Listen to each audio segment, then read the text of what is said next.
welcome to another episode of Horror Movie Night. This week we're talking about 1991's The Boneyard, starring Phyllis Diller and a bunch of unknowns. Wait. Before we go any further. So Megan just smacked me. She knew exactly what I was doing. So, let's give a quick story of Matt Kelly and The Boneyard, because I'm the one that picked this one. So I first heard of The Boneyard in Fangoria's 101 Films That You've Never Heard Of But Need to See. And it didn't look like something I would like, but I was able to find it on Netflix, and I watched it, and I was like, okay, this is all right. And then the last 15 minutes happened, and I was like, this movie's awesome. But the movie is very out of print, and it wasn't until my trip to San Diego when I found it during my one-night stay in Los Angeles. They had it at the Amoeba Records, so I picked up a DVD of it. It's on DVD? Price. Yeah, picked up for a decent price for it being out of print. Has like interviews with Phyllis Diller about the movie, like commentary tracks, like all types of cool bonus features for this like little unknown piece of shit. Anyway. Don't say that. It is not a piece of shit. It definitely has a lot of charm to it. You just can't watch it and at 1x. It's a fun movie, but it's definitely a fun movie where the whole price of admission is for the last 15 minutes of this movie. Absolutely. When it goes balls to the wall. So we were talking about how we really liked the opening credits of last week's Out of the Dark. The intro music to this, however, just feels wacky. It doesn't really fit. I started to fast forward. The music for this movie doesn't make sense ever. Dude, yeah. Disagree, and we'll get there at the end of the episode. It makes no sense, but I love how this movie ends musically. Same. There's like, so I'm trying to think how to word this. This movie has a lot of dialogue-free sequences. Yes. With almost no even music to it. Like it's almost like they had to actually ADR a large chunk of the movie. They did. So they just didn't add in audio when they didn't have to.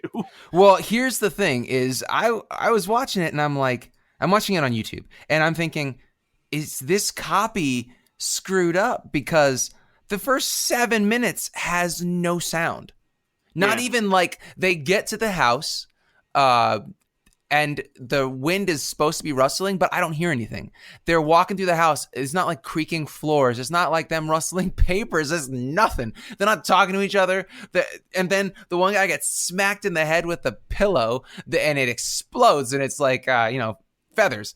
And then the talking starts. I'm like, okay. I was really worried there, but it is this movie gives me pause because there are a lot of questions that don't ever get answered. Yeah, and there's a scene early on where I wrote down absolutely no one's name, but where the psychic like angrily swipes a bunch of pots and pans off of the table, and it's the sound of glass shattering. Like it's odd. like it's very weird with some of the choices, especially in that early scene. And yeah, like that first.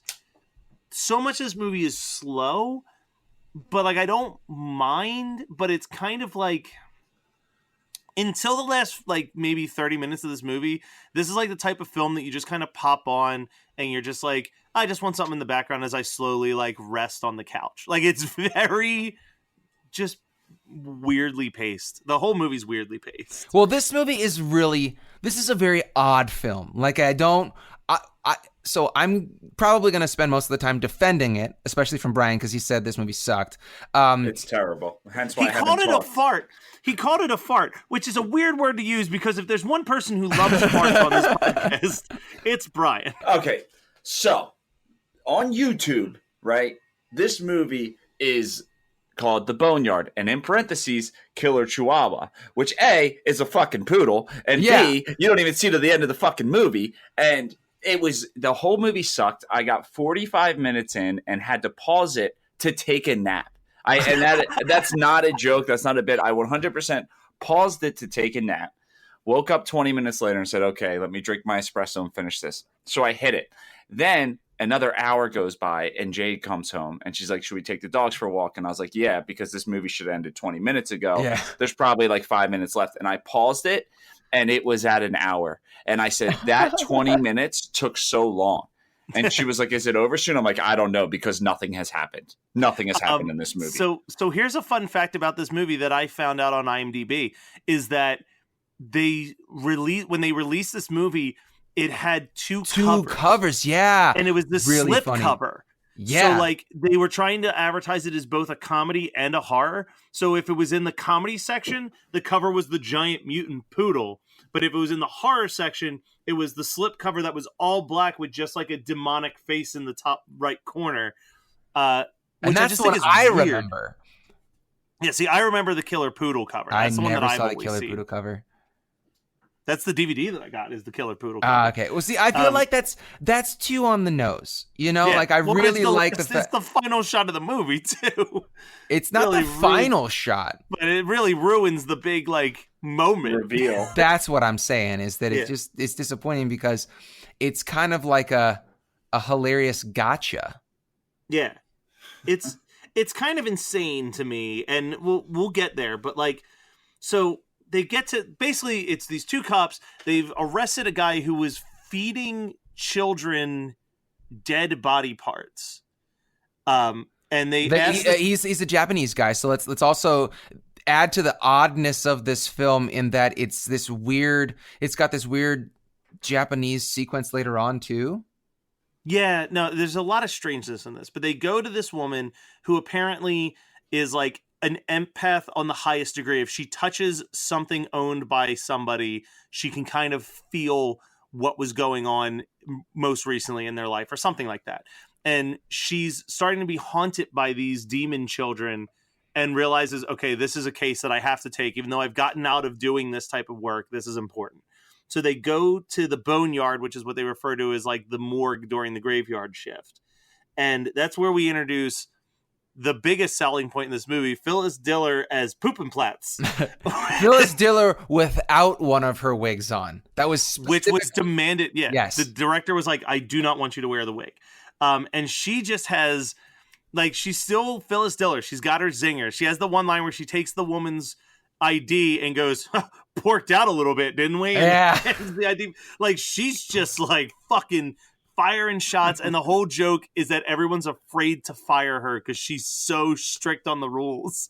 And I love that character element of her, that she's just like, she's by the book, she wants to do things right, but she's an asshole. And she shines in this movie more than anybody else. Oh, it's because she's the only one with any acting chops. But she also is horrible at doing any action scenes. Like, oh when my she God. Like, her, like, punches are the most staged punches I've ever seen in my life. Oh, it's not like she was some young chicken when she was in this film.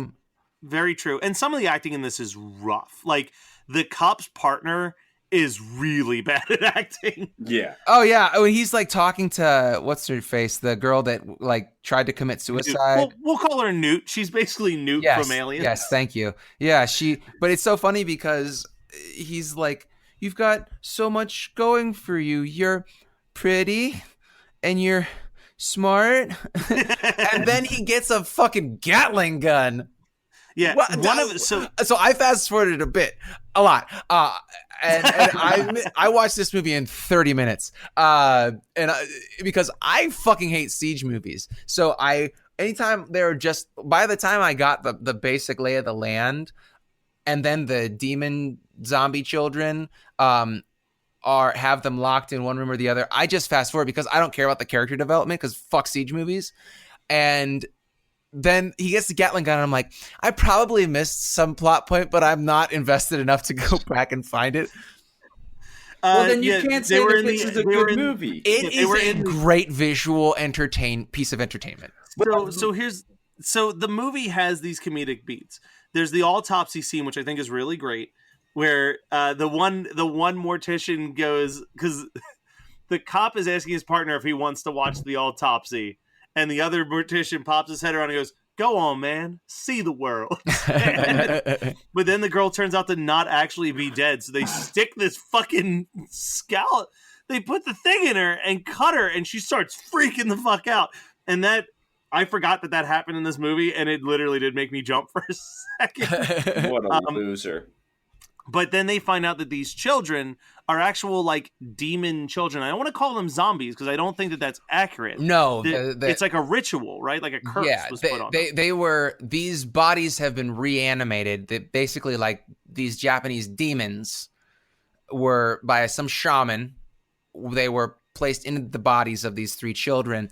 I think that it was like it was one child. That's what. And then it made 2 That's more, what she later. Yeah. That's what she later figures out is like that guy wasn't good at keeping this a secret because at least it got out twice and turned 2 more. 2 more kids. Yeah, but so when you see she touches a piece of hair from one of the dead people, or the dead guy, the dead Japanese guy that you see when he's getting interrogated, and he explains about how he was supposed to be like the custodian of this demon of these children, and so she touches his lock of his hair and has this flash, a vision of one of his ancestors, I believe, was this shaman, some sort of priest who was trying to reanimate someone's dead kid, and it worked, but it came back wrong. So this is basically like Pet Sematary.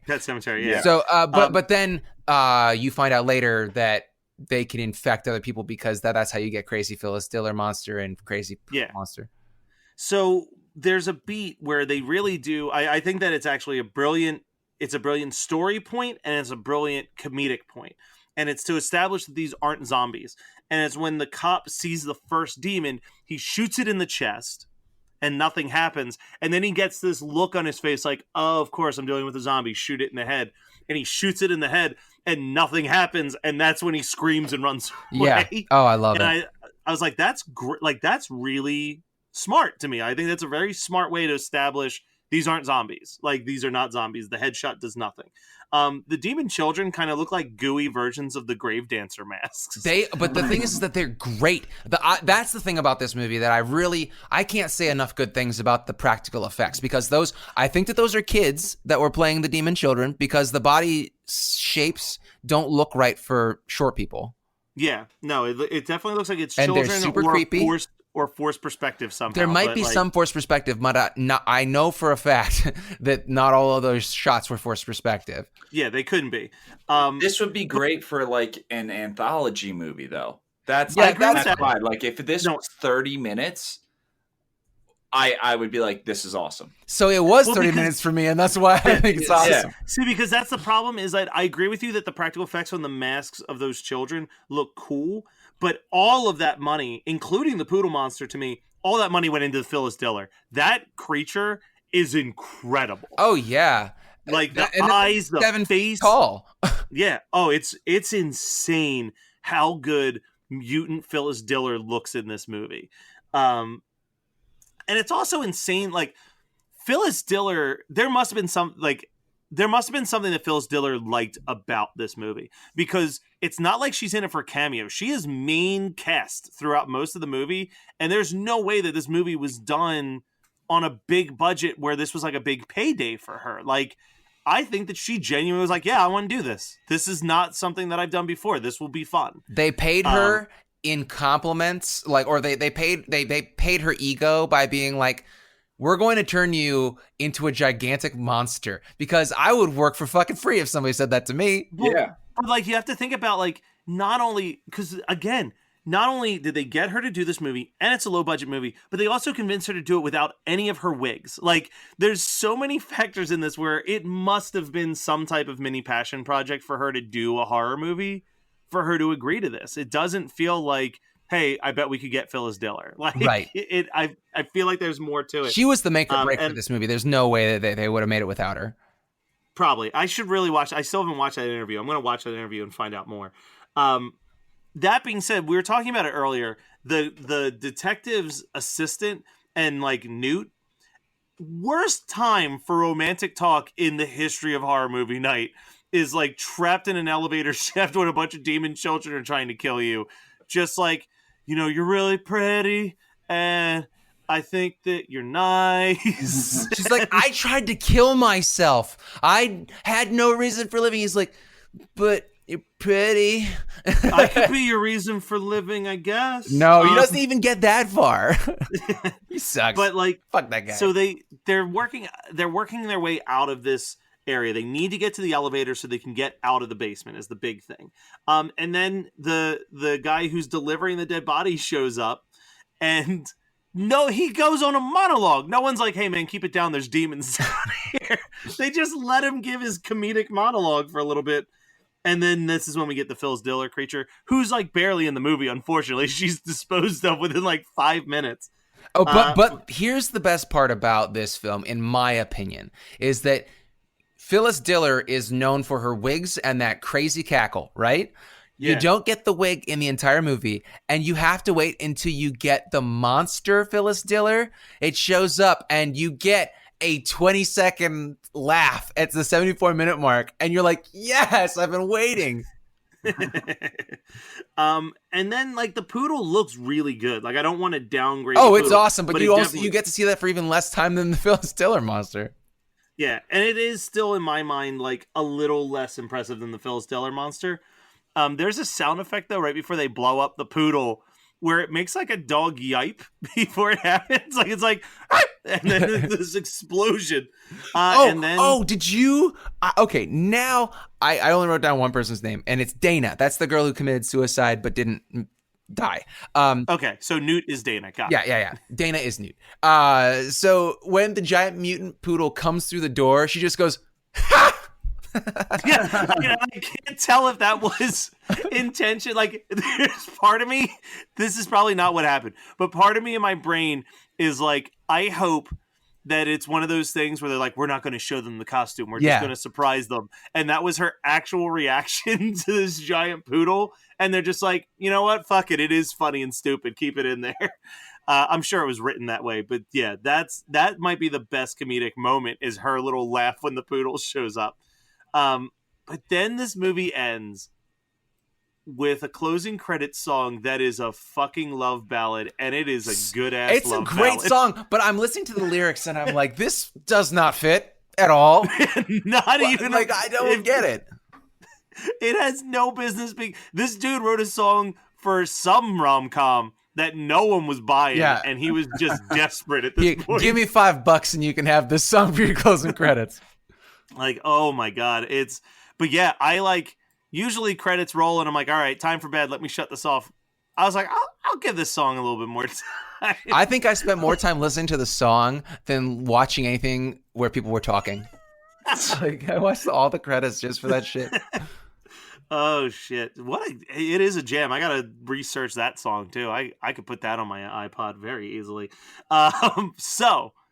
That's Boneyard. One of us loved it. One of us was like, it's good. And one of us was very upset with it. So this is the least I've talked on in an episode, just to tell you how I felt about it. No, you talked less on Bug. Arcade, yes. Yeah, we didn't give you a chance don't count. That is me just being shy. Very true. So what was your guys' double features? I know normally the person who picked it goes first. I actually have two that I'm torn between, so I'm gonna pass the ball to y'all first. Can I go first? You go. Yeah. All right. So I really racked my brain, even more so than last week, on what I think would fit, and I'm going with Tourist Trap because the tone of both are just so odd. Yeah, but I would start with Tourist Trap because it's a better movie. And Tourist Trap's an amazing movie. Tourist Trap. I mean, like it needs to have so much more love than it does. Honestly, I would almost say Tourist Trap is a better double feature with Out of the Dark because they're both super underappreciated slasher films from their respective decades. So I'm going to be completely transparent here. I originally had it as my double feature with Out of the Dark, and then I was like, no, Boneyard is a better pick. And then I was like, okay, Killer Workout. For All right, that makes sense. Yeah. That makes sense. Brian, how about you? So you guys keep saying how great the special effects is in this movie, or the practical effects. So I'm going to do everyone a favor and say, all right, we're going to watch this terrible movie Boneyard, but first we're going to watch Freaked because it's got awesome practical effects, but also surrounding a good movie. And so then, Brian, Freaked was one of the two movies that I was torn between because I thought that the Phyllis Diller monster looked a lot like the giant Ricky Coogan monster. Yep, 100%. Okay, so if you're taking Freaked, then that leaves me with the other one, Return of Living Dead. I think this movie has a lot of a Return of Living Dead siege concept of like the mortician and a group of like unlikely people trapped in a building trying to get out of it. So Good that point. is my double feature. How about a recommendation? What's a good recommendation for everybody that you experienced this week? So one that I've recommended to Scott and Matt, and I know that Matt definitely hasn't taken the recommendation yet because he hasn't blown up my phone. But there is a sketch comedy show on Netflix called I Think You Should Leave with Tim Robinson. And it is, Scott would probably like it because it's by the Lonely Island is involved, just like they did Pen 15.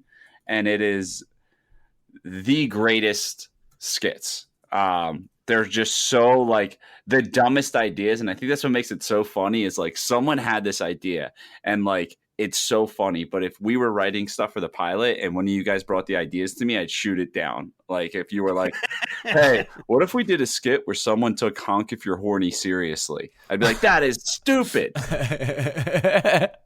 Just watch it. The episodes are less than 20 minutes. So like Perfect. To give it a shot, like you're not even committing much. All right. Give it a shot. I mean, I will give it a shot. You just texted me that when I still hadn't watched Out of the Dark, nor had I watched Boneyard. So those became more primary for me. Yeah. I will give a shout out to a movie that I literally saw yesterday when we were recording this. It's probably still in theaters by the time this comes out. I saw The Long Shot, which was just a really good rom-com with Charlize Theron and Seth Rogen, which I just really enjoyed. I mean, I was almost going to say Avengers Endgame, but like you've probably already seen it. I don't think I need to recommend Avengers Endgame. It's great. But Long Shot, I feel like is going to have a tough shot in the theaters because it's coming out at the same time as Avengers Endgame. But it's worth watching if you love rom-com, specifically like the old 90s rom-com. Cool. Well, and I'm gonna actually not do a new movie, but I do want to mention I went back and rewatched Friday the 13th, 2009.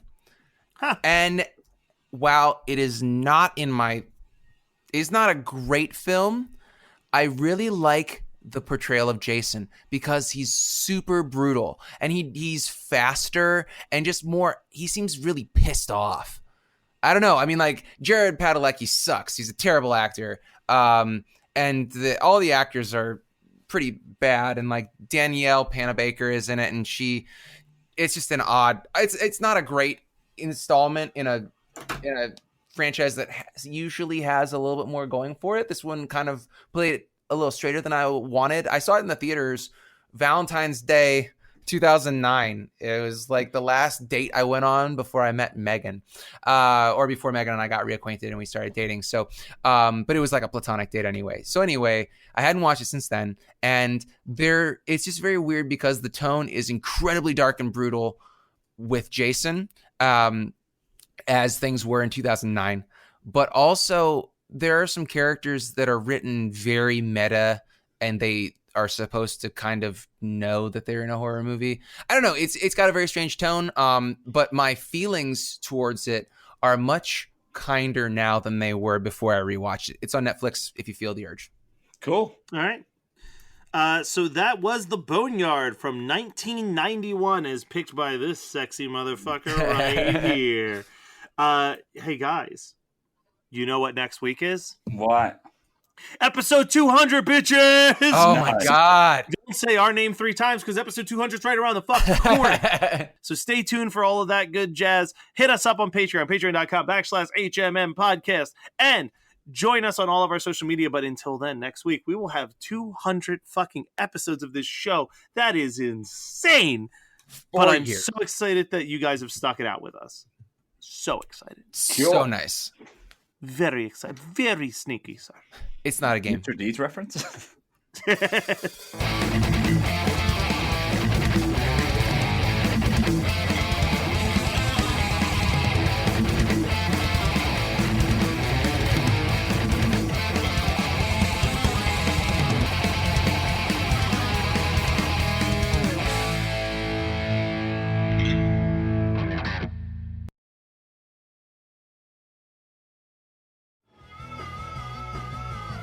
You're listening to the Geekscape Network.